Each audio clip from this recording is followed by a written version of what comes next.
do know that it was around 6 million Jews that were murdered in the Holocaust. We don't have a very correct estimate as to the non-Jews.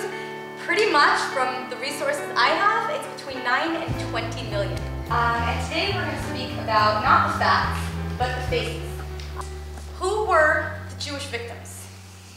Jews. Oh, who? What kind of Jews? European Jews. Okay. Anyone related in any way or sense. Okay, great. So how about we start with that? How about, Nick, you start with writing? You can write it anywhere. It doesn't have to be a list. You said anyone who had a Jewish ancestor. It's okay. You could. People Babies, under the age of 5 and 6. people helping Babies. the Jews, people involved. Okay, great. You can put that on the non-Jews column. Yeah. Okay, so we kind of are already on the non-Jewish column as well. So we have children, babies, teenagers, elderly who are missing. Adults. Okay.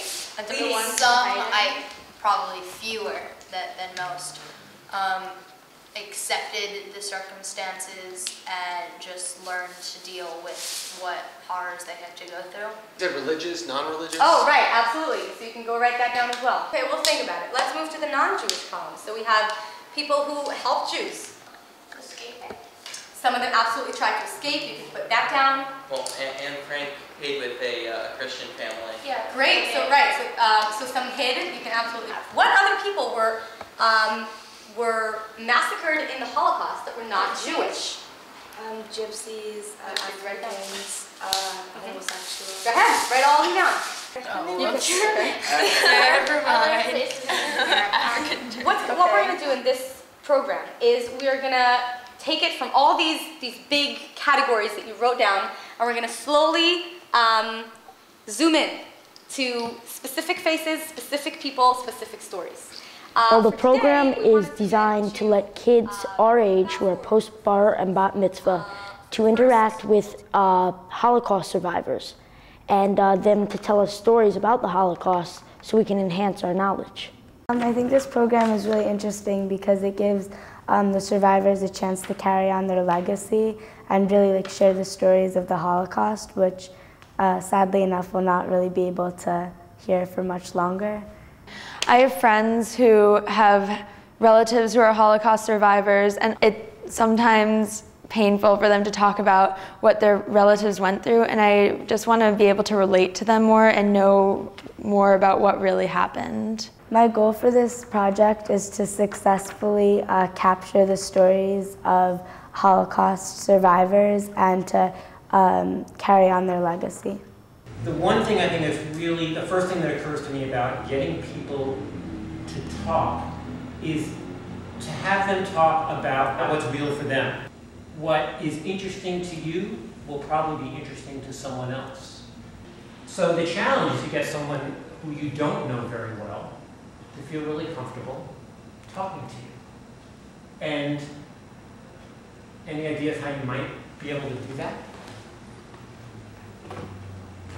Ask questions that they could relate to that are about you. Ease into it, that's like a general thing, you don't just plunge right into like the really tough, difficult, emotional questions.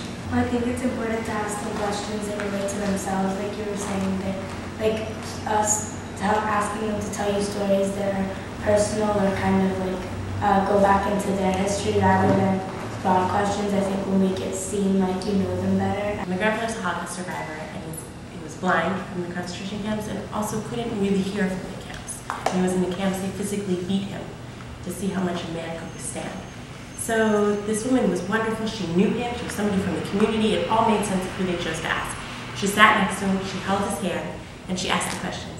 And every question she asked, he would only tell the facts. No matter how hard she tried to get him to tell personal things. How did you feel? He said, yes, we marched 10 kilometers. And finally I said, Abi, what was the weather like? So he thought, and he said, it was the hottest day of the year.